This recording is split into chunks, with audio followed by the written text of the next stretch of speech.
We did. Robot. Cox. I'll be seeing you later then. All right, then. And we're live.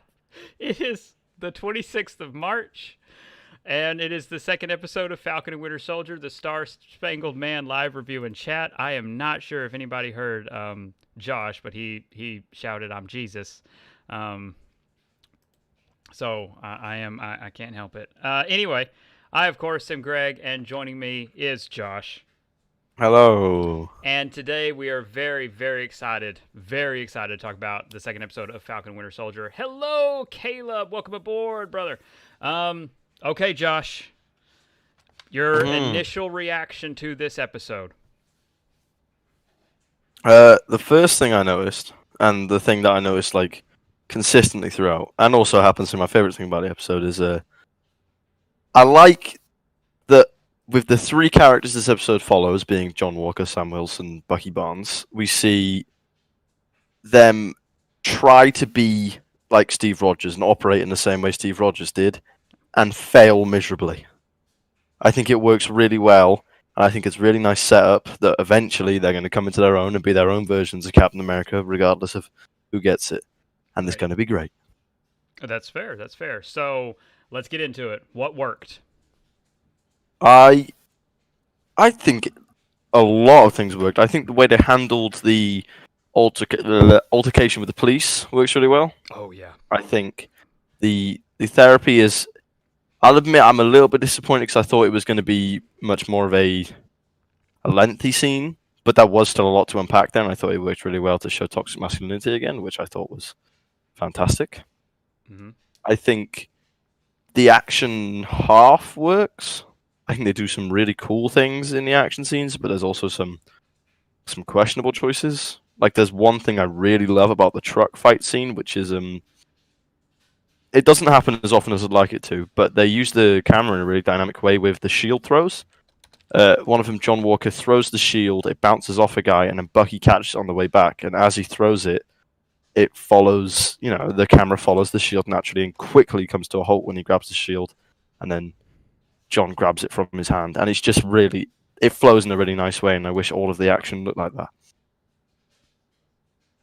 That's fair. I agree with that 100%. I really thought the action in this episode was far improved. Over the fight on the cargo plane, so to speak. I really thought that it jumped a major significant level. I really loved this a lot more. I loved the entire sequence with the two trucks. I thought it felt a lot more improved. It didn't feel as clunky. It felt more mature. It felt like it definitely felt like people who were getting more confident in their production and in this choreography. I really, really did adore it, and I loved I loved the sequence when Sam and Bucky are fighting, and then of course you have U.S. agents and Battlestar drop in, and I 100% agree with you. I love the shield action in this. I also, just Bucky's kind of reaction shots to catching the shield, or any of the characters catching the shield. I thought there was a lot of weight behind it. There was a lot of power to it. I really,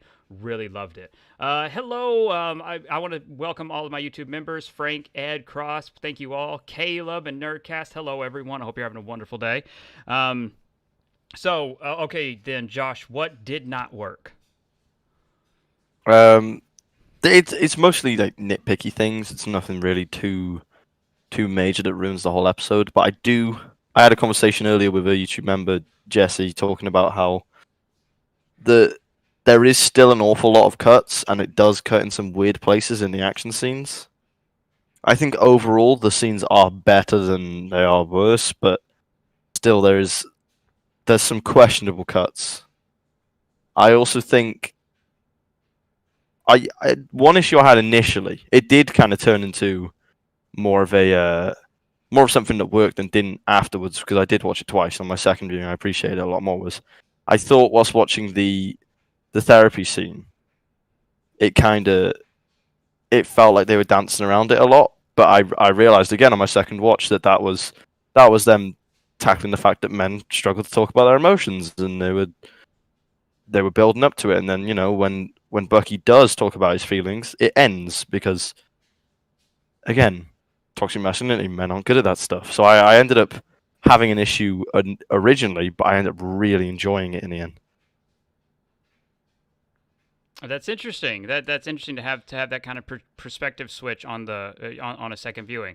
I've only watched it once so far, but I really did. I mean, in terms of what didn't work, I don't have anything significant. I agree with you that I feel like anything would be nitpicking because it's not plot related, it's not character related. I don't have anything where I was like, oh, this felt off. I mean, from a visual effects standpoint, I think they're doing great for what is effectively a Disney Plus series. It is really well done. I just again, I have to sing its praise. I thoroughly enjoyed this one. I thought everything was on. I mean, just really on point. I really did. But now just kind of going into what worked, what didn't work, and again I think that's a huge praise to give this show, that all either of us can think about are things that are really would come off as nitpicky. Terry says, I loved Bucky's reaction to Sam giving up the shield, seeing that connection to Steve being discarded, linking to him. And Liz Edit says, I loved this episode. And I did too. This episode has really knocked it out of the fence for me in establishing the series.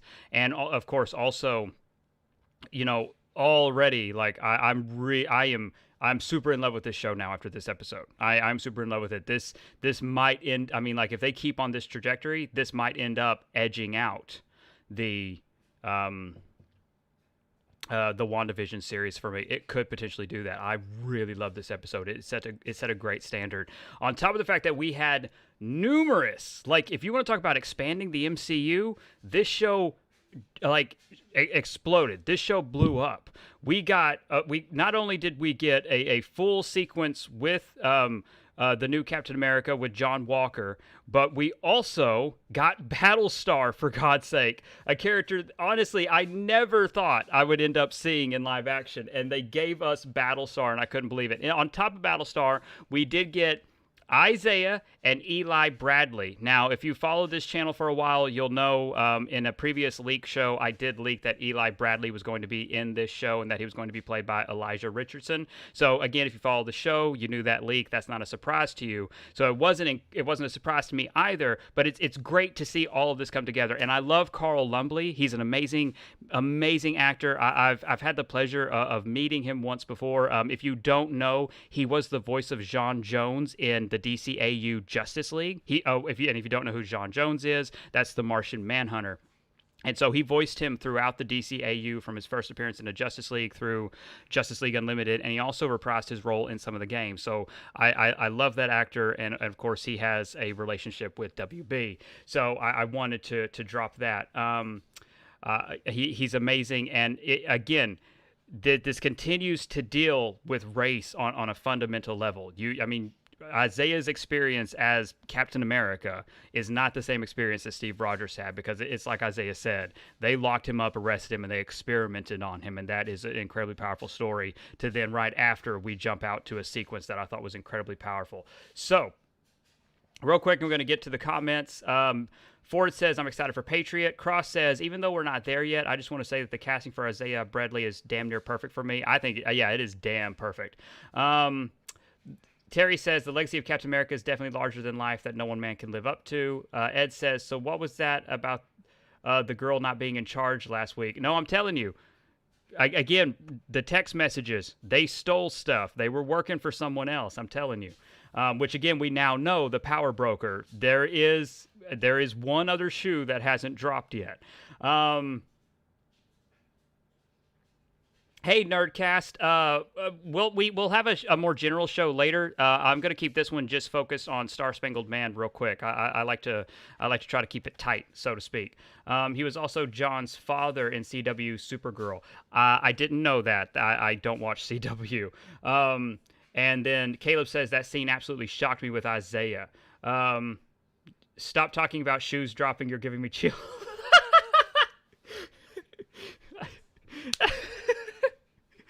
That just made me laugh. So Josh, what is your Yeah. before we get to a sequence that I really want to talk about because I thought it was incredibly well done. Josh, what is your current perspective now that watching Isaiah Bradley? I mean, like, how did you feel during that sequence? I just thought it was a really tense scene. I thought it did really well to set it that way. With the camera work is really good. You know, he throws the thing, it quickly flicks over to it and flicks back. It's done in a really well. It's a well done scene that sets a really good tone for making it feel tense, which I think is really important. And I also think the implications of that scene as a whole and him just his character existing in the MCU could be really interesting, possibly for like prequel material. I'd love to see a prequel show or movie, or even just a flashback, like a flashback episode maybe or something. I'd just love to see more of his character. I agree. And it's funny you say that. You can. It's funny you say that because literally when the show finished, Candace and I were talking about Isaiah Bradley getting his own show or at least getting some kind of event series. I would love to see that. That I mean, at this point, I think he deserves it. I think it's a great character even from the comics, and I do. I can't remember. Give me just a minute. I'm going to search it up. I can't remember the name of the miniseries that he first appeared in, but it was in Red, White, and Black. Red, White, and Black, which came out in January 2003. Holy crap! Unfortunately, it is already exploding in the aftermarket, so that's going to be a hard one to come by. If you have it, I'd take care of it. But Isaiah Bradley, aka the Black Captain America, was one of 300 African American soldiers who were used as test subjects as part of the Project Rebirth's attempts to recreate the super soldier serum. Bradley was the only survivor who took on the mantle of Captain America, traveling to Europe to fight in the war. This was seen as treasonous by the military, who sentenced him to life in prison as punishment, although he was released after 17 years. His legacy remained a secret to the world at large, but became a legend and a hero to the black community. And I love the preface of the Black Captain America because it ties into a great little sequence that I loved, where the boy calls him Black Falcon, and he responds with, "Well, who are you, black kid?" I really love that. So real quick, what have we got? You can tell John Walker's on edge a lot. Oh yeah, he is. John Walker is going to be dangerous. Ford says, I felt the same way Sam did. Ed says, in Greg's mind palace, the MCU is a Rube Goldberg machine made entirely of shoes dropping. Terry says, can't wait for Zemo, and I thought it was interesting that he's playing chess in his cell. I feel he's definitely playing a long-term con in prison. Vex says, you think that John Walker will become U.S. agent in the series? I do. And then maybe some type of movie called The Patriots with Sam as Cap and Torres as Falcon. I don't know if we'll get like a Marvel movie called The Patriots. I think we'll literally get a Captain America film with him leading it. I kind of got Homelander vibes from John Walker, says Caleb. I agree with that. And again, it's a few months ago I even said like it reminded me of Homelander, and I 100% agree with that. I really did feel that. I thought the chess was interesting, and again, this goes back to something that Candace and I were talking about before the show. We both said like, don't lean too heavy on the chess motif because Magneto and Xavier have to have that. Again, though, all kidding aside, they quickly set up Zemo very quickly, but this show established a significant amount. So, Josh, Yeah. what did you think of what was your context? What did you think of the Black Falcon line? I have to say, like even when watching it, I kind of felt like it packed more of a punch than just a joke, and I think it does well to show that the idea of having a black superhero is really important, and if he was, well, actually no, the better way to word it, I think, is if he did become Captain America in the end, I think the fact that kid called him Black Falcon would play into it, just because it shows clearly that black superheroes matter. Yeah. Do you think it's because one of the things that I thought immediately when I watched this, and it's something that I made a note of, I made a mental note of because I just thought it was powerful. You know, in the comics, and even when we talk about Isaiah Bradley, all of his articles and everything associated with Sam Wilson becoming Captain America, Isaiah Bradley, they always preface it as this is the black Captain America. This is, Sam Wilson is the black Captain America. Isaiah Bradley is the black Captain America. And do you feel like that is a stepping stone to that? Because again, by the time this series ends and Sam takes up the shield, he's going to be Captain America, and it's not that he's not a different version of it just because he's black. And did you think that there was a sort of meta social commentary because with that statement? I I do think within that statement there's a load to unpack, and I do think that that probably does play a part. It's just I think I just think it's a tricky one to talk about, just because it's like there's so much that comes with being a superhero that represents an ethnic minority, and I think if they explore that in depth, that would be really interesting. And I think again, I think they are laying the groundwork at least to an extent, because I really hope in the later episodes they tackle things way more head on. Because right now, again, with the police scene, it's very clearly present, and they are not shying away from it. But it something still feels like it's not quite there for me with the tackling racial issues. Interesting. I respect that, and I want to touch on that as well, real quick. Cross says, "I'd let John walk me." That's fascinating. Ed says, "Do you think Sharon could be working for the power broker?" I don't think so. I don't think I think she might be after the power broker, but I can't imagine her. I can't imagine her working for the villain because the power broker. They are villains. That is a villainous organization. Again, there's been two power brokers. The first power broker made his first appearance in Captain America 230 from February 1979. Based on current stats, it is already rising in aftermarket price. And the power broker was what consisted of Dr.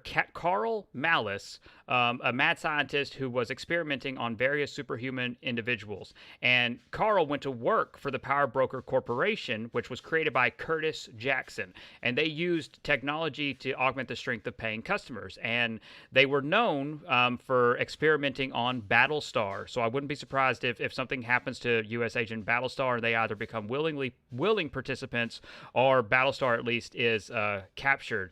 But what ends up happening is he starts experimenting on Battlestar, which draws the involvement of the U.S. agent. And so Battlestar and the agent, they end up freeing a number of these captives, and they end up fighting the Dr. Malice, and a bunch of shit goes on, which I imagine is going to end up being somewhat adapted. If Sam has a solo movie, I want the villains to be the Serpent Society, says Ford. I would love that. I would love for the Serpent Society to finally get a movie. But so there is a lot of potential and a lot to unpack with the introduction of the power broker. Again, it's possible that MCU could pull a bait and switch, and it won't be Curtis Jackson or Carl Malice who are involved. But I wouldn't be surprised if those names don't come up. I feel like that's kind of an inevitability at this point. And of course, Power Broker also worked for Hydra, which they've already referenced Hydra again, and that's what's leading them back to Zemo. So the stage is being set. Now, as for Zemo getting the mask, again, that's another interesting pillar that we now have to look for. Let's see. Vex says, so what is John going by? Is it Super Patriot or Captain America or U.S. Agent? He's Captain America right now. He is Captain America in the show. But John Walker's is known most as the U.S. Agent because in the comics, Captain America doesn't. Steve Rogers, what ends up happening, Steve Rogers ends up abandoning the mantle of Captain America because he believes America's government is corrupt because of Richard Nixon, and because again, the Marvel comics are incredibly political. They always have been. So Steve ends up abandoning that mantle because he says, this isn't America, this is oppression, and this is fear mongering, and so he basically drops the shield, and John Walker comes in, and that's how, and he ends up taking on the mantle, but he is a corrupt Captain America, basically. Adam says, so does John Walker currently have the serum or no? No, he does not. Battlestar and John Walker do not currently have a super soldier serum. They do not. I imagine they will end up getting it. Either it will be forced upon them, or they are willing participants in a crazy experiment to get them, quote unquote, on the level. Then also we discovered that the Flag Smashers were working for someone who we now surmise to be the power broker. There are two ways to look at this, and I'll leave this up to everyone. The Flag Smasher. I know that Carly, because it's gender swapped. Carly is a new take on Carl, who was the villain Flag Smasher in the comic, but she's playing Carly, and she gets a text message that says, you stole this from me, I'm going to kill you. I am going to assume that that's in reference to they have this serum, they became super soldiers, they were working, or at least they agreed to be a part of something, and they had a bigger boss, and then they split from them. Let's see. Cross says, I like how they use the trope of U.S. agents showing up when he's unwanted by the heroes. I loved that too. That was great. Do you think we will see that super soldier wrestling ring that Power Broker had when John was only Super Patriot? I don't think so. I mean, that's a lot to cover. I would love to see it, but I'm not holding. I'm keeping my expectations in check. Do you think Batroc is working with Power Broker? Right now, I think it's possible. I mean, I think it's possible that he's working for someone else, depending on how much of these, rumors / leaks that I've heard end up being true. It depends on how much starts falling into place. Now that we have definitely seen Patriot, and well, not Patriot, but Eli. Now that we've seen Eli, that comes with other baggage in terms of leaks that I now am going to start paying more attention to in my emails, because someone sent me a write-up that included Eli, and again, I'm now paying very close attention. So one of the things I really wanted to talk about while we were here, because again, a lot really did happen in this episode, but what I thought was a really powerful moment when the cops arrive and they stop the two of them. Josh, what was your immediate reaction to when that scene started? It seems like a weird response, but I was actually, I was very happy, because it's that's the one expectation I had for this show. The one thing I desperately wanted to see was them tackle racial issues, and it's an example of a racial issue, and they're tackling it head on. So I was very impressed. Did you? I mean, do you feel that? Do you feel that they handled it? I mean, do you feel like it came from the trying to think of the right way to phrase this, but did it feel authentic enough? Or did it feel too safe in your opinion? I think that one did feel safe for me. I think it did just a little bit, though. It was still tasteful, and it was still done well. I just feel like they could have. I think they intentionally cut it short with the fact that they're celebrities, rather than fully exploring it in depth. Right, because that's one thing I'll say. I mean, you can look at body cam footage, which comes up a significant amount of time. Modern day American culture. I mean, we see a lot of what happens. We know how much these situations escalate, and there's a point of playing it to Hollywood and playing it safe, because one of the things that I did appreciate, that I did like that they at least did, is when the cop stopped, he immediately had his hand on his gun. He immediately had his hand on his gun. If you watch the scene, his hand immediately went to resting on his gun, and he focused on Sam, and he looked at James, Barnes, and said, "Is he bothering you?"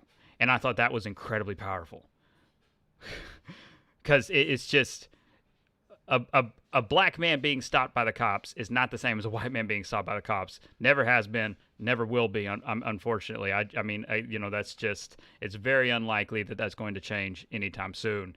Which again is an absolute shame, but we're just not moving forward like that. Cross says, I actually don't think that part was authentic enough, and that's what I was getting at. That's where I was like, Obviously, they stopped short because they're celebrities, because the other one came and, Bucky's like, do you know who he is? But it's the fact that his identity has to be justified. Like, do you get what I'm saying, Josh? Yeah, I do get where you're coming from there. It's almost it's that again. It's like, oh, it's a really old, like, casual racist statement. And if you were raised around casual racists like I was, this might sound familiar to you. But there is a statement that goes around a lot among casual racists is, oh, he's not like, he's not the rest of them, or no, I like that black one. And again, I know it sounds awful. It is awful. It doesn't just sound it. It is. But and again, I say, if you're raised around casual racism, you hear and see statements like that, and continuously, black people have to justify an existence that they don't have to justify. Like, it's his celebrity status. That's what continuously gets justified. This goes right back to the loan office. He treats him differently, wants his picture, all this stuff. It is a very different experience. Let's see. Ed says they seem to be trying to use the powers they got from a villain to help the people they believe deserve help. Ed says in reference to the Flag Smashers. Ed says they stole medical supplies to take it to a camp of struggling people. Carly could have a true villain turn, but also could go the redemption route at this point for me. I respect that. Vex says he doesn't think Carly will be redeemed. Cross says it just kind of felt like that whole interaction wasn't nuanced and was the most generic example of an interaction between the police and a black man. The touch of the officer pardoning Sam after realizing he was Falcon is a nice touch, though. And I agree. I 100% agree. It was. It didn't come on, which again I know is like saying I know this is a weird statement to make, but to me it didn't come on strong enough. These situations escalate very, very rapidly for black men who are stopped by police. It usually turns violent, and it can get worse very, very quickly. And sometimes the best way to get that kind of information or message out to people is through pop culture, is through telling it in a story. It's what Stan Lee, Jack Kirby, Steve Ditko, Jim Shooter, it's what they all did in the comics for decades. They took Marvel and used it as a political, as just a political pin, so to speak, to tell all these superhero stories, but they were seeped in social commentary and politics. And that's what I mean when I say, like, sometimes this is the easiest way to let people know that, your experience is not the same as what these people experience on a regular daily basis. It's not the same. Their neighborhoods aren't treated the same. There is not a whole lot of equity going on in America. And I think it was the safe Hollywood route, but I still am proud. I'm at least encouraged by the fact that they didn't shy away from it. Like, do you get what I'm saying, Josh? Yeah, I think the fact that they tackled it at all is a big step in the right direction. I just feel like there's still something just a little bit missing.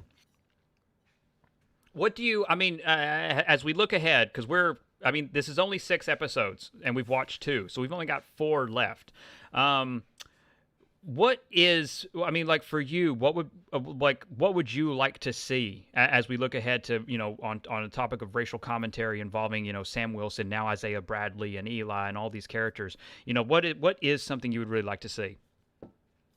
I'd rather they just tackle more things from Sam's perspective. I don't know specifically what, because I don't know. I struggle to get into that mindset of how to do it tastefully, because frankly, I'm a white guy, and it is hard for me to imagine what it's like. Which is why I think if you get the right people to write it and you do it from Sam's perspective, from a black man's perspective, it could be really effective at showing racial issues in a tasteful way. Oh, that's interesting. Yeah, I agree. That's fair. Let's see. Let me quickly go over some of these. Vex in response, Vex doesn't think Carly will be redeemed. Vex goes on to say, we already got enough villains getting redeemed in the MCU. We kind of just need villains. I disagree with that on a basic level, because villains don't see themselves as villains. Right? Like, the mustache trolling villains, that's from a bygone era. I mean, and the Flag Smashers don't need to see themselves like that. It adds depth. It adds complexities. Adam says, so the shots of Zemo fighting in the trailer, I wonder if that is him helping Bucky and Sam or fighting Flag Smashers. Again, that is interesting, because it does give all of you a different perspective now that we know, hey, he's still sitting in a prison cell. Right says I really enjoyed the whole Isaiah house scene. Oh, I did too. That and them being stopped by police were my two favorite scenes. And then in terms of action sequences, I really did thoroughly enjoy the battle on the two trucks. But yeah, there was so much weight to the Isaiah scene, and Carl is an amazing actor, and it was a really powerful sequence. I just immediately fell in love with it. Ed says, I agree on that statement, Vex, but treating anyone who goes against the currently in charge government as always being villainous just doesn't set right with me. I agree with that. All you have to do is look at the situation in our real world. Look at what's going on in Myanmar. I mean, you look at that, and it gives you a very clear sign of, there are corrupt governments, and there are corrupt people within those governments. Adam says, I wonder how Madripoor comes into play. Maybe the Flag Smashers go there. That is interesting. Obviously this is going to have an international flavor. This is going to get bigger, and we still don't have Sharon Carter yet either. So there's still a lot of pieces that need to be set on the board as we get to the halfway point, which again, next week is the halfway point. We get to the third episode.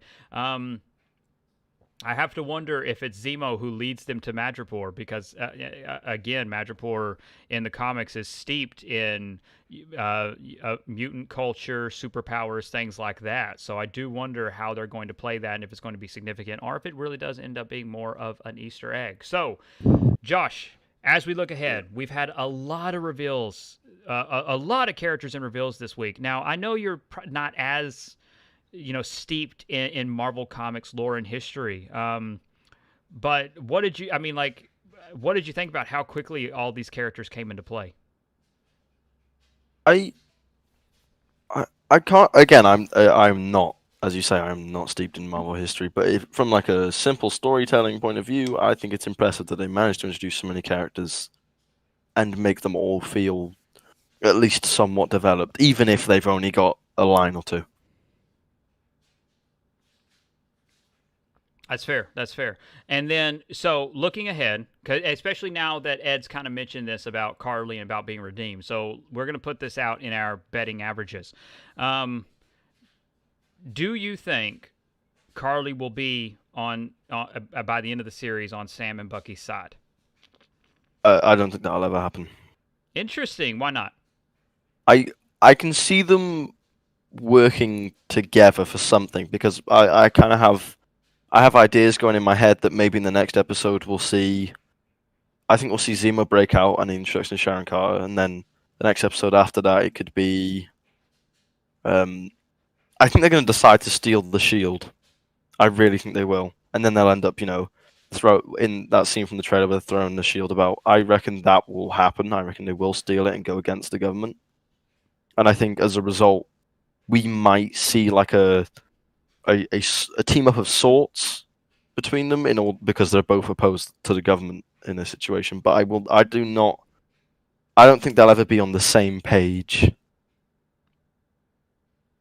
Interesting. Okay, that's fair. That's fair. And it's interesting you brought up the shield, because that led into something else I was going to ask. I was going to ask, do you think next week we're going to see, after they talk with Zemo, that we're going to see Sam steal the shield? Do you think that will happen next week?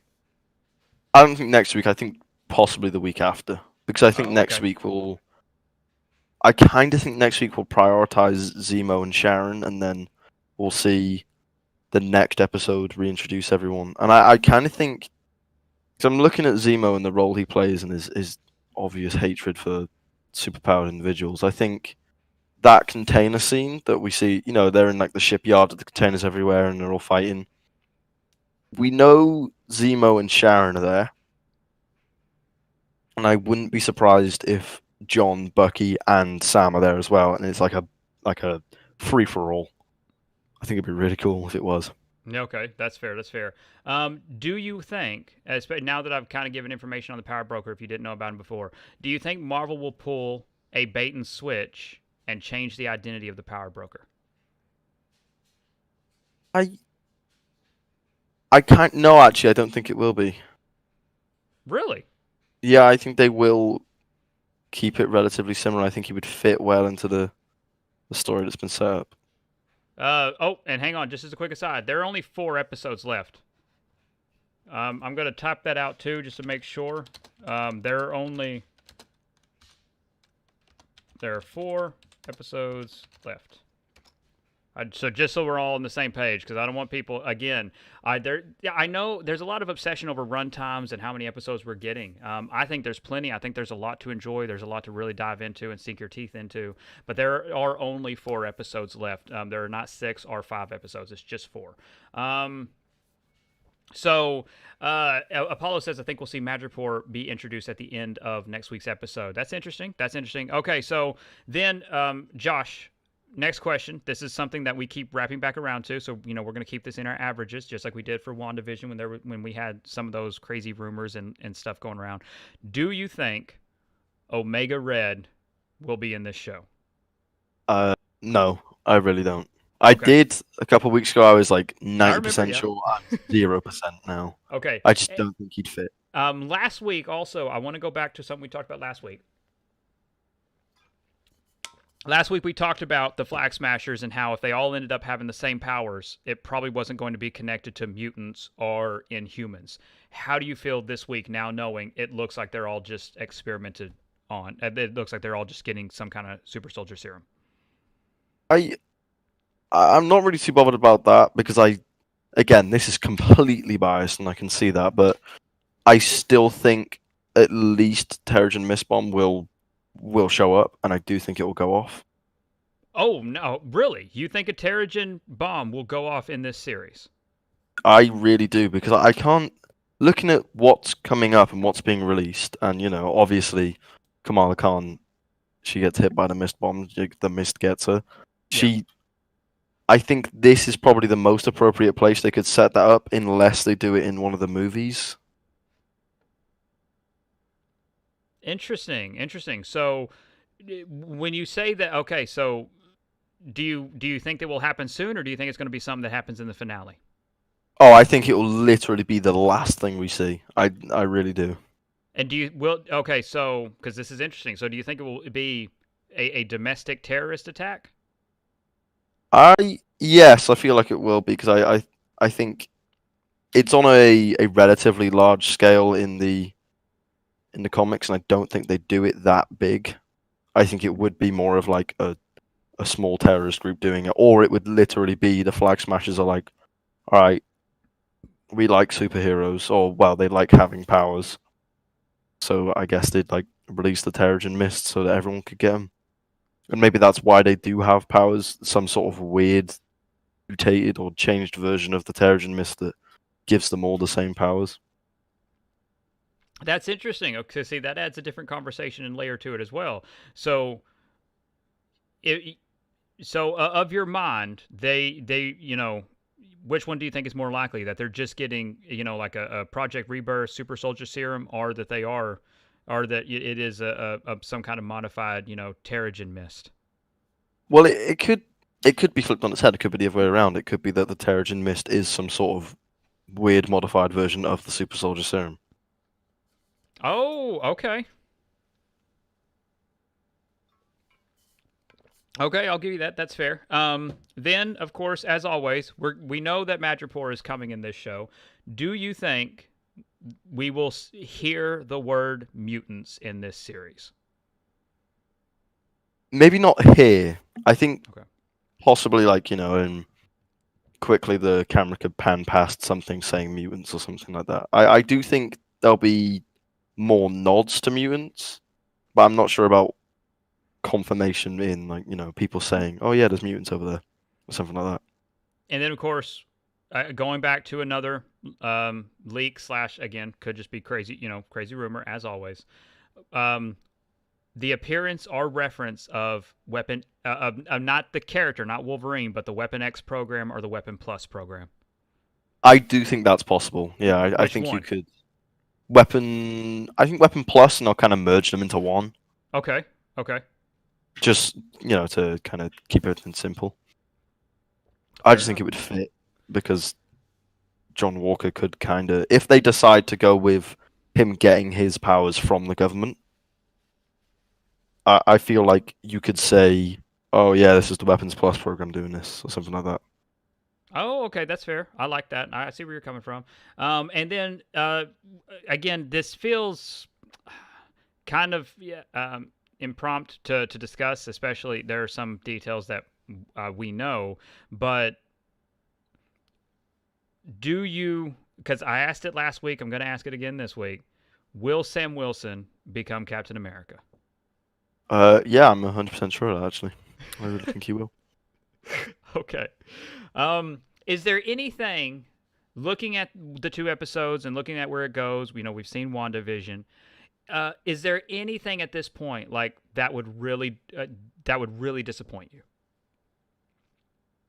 Unless the entire cast just dies at the end, no. Okay, that's fair. I respect that. That's fair. Let's see. Cross says, with the recent Sword retcon and now Isaiah Bradley, I could see mutants sooner than originally expected. Yeah. Well, sentient Sword in the MCU is sentient weapons, not sentient worlds, which I thought was an interesting choice as well. I have to say, I keep stressing it. I keep saying it. Marvel's continues to fire on all cylinders. Phase 4 looks like it's going to be an absolute incredible journey that we have a long road ahead of us. And I think Falcon Winter Soldier, looking at it, I understand why this was going to be what originally started Phase 4. I mean, this is an incredibly strong series, and I 100% understand why they would have opened with this. It has proven to be, in just 2 episodes, 50 minutes each, an incredibly powerful series, and it has raised the bar and raised my expectations immensely, because Marvel can really jump through and explore all these different facets of genres and social commentary, and they're doing an incredible job at it. WandaVision was amazing about its conversation on grief, and this has been amazing so far, not just on legacy and responsibility, but also on race. And again, in terms of Hollywood and in terms of Disney, they're making steps that I always wondered if they were willing to go in these kind of directions, and it looks like they are. And I hope they continue to explore these, important themes, just like Marvel Comics have been doing since the '60s. Again, I go right back to Spider-Man at the protest at his college. I love this stuff, absolutely. Ed says John mentioned his helmet on grenade technique. Do we think that's a Chekhov's gun? I do. I do. I 100% agree with that, and I guess we'll end it because I'd love to get I would love to get Josh's opinion on that. What do you think on that, Josh? I I do actually. Yeah, I'd say it's a Chekhov's gun, 100%. Okay, yeah, yeah. I 100% agree though. Even we were watching it, I said I was like, that's gonna come back. If it doesn't, I'm not gonna be super disappointed or upset or anything like that. I will absolutely let it ride. But I really feel like that just feels like something that's set up that we're gonna end up seeing. There's so much here that I feel like is in the dialogue that has layers to it, and I feel like as the show goes on, we're gonna peel back those layers and we're gonna get deeper examples and deeper explorations, and there's gonna be some payoff to some of this. And I really do think that's one of them. If it's not, that's fine, but I do think it is 100%. With that, we are going to wrap up this Friday. Of course, as always, Monday through Friday, we have our live streams, and we also have weekly morning videos going up. I want to thank my YouTube members for their continued support. It is their support that makes this content possible. It means the world to me, so thank you. To everyone else, thank you so much for checking and joining in. If you would, please consider subscribing, liking, and sharing this video. It helps with the YouTube analytics and algorithm, and it helps me immensely, so I really, really do appreciate it.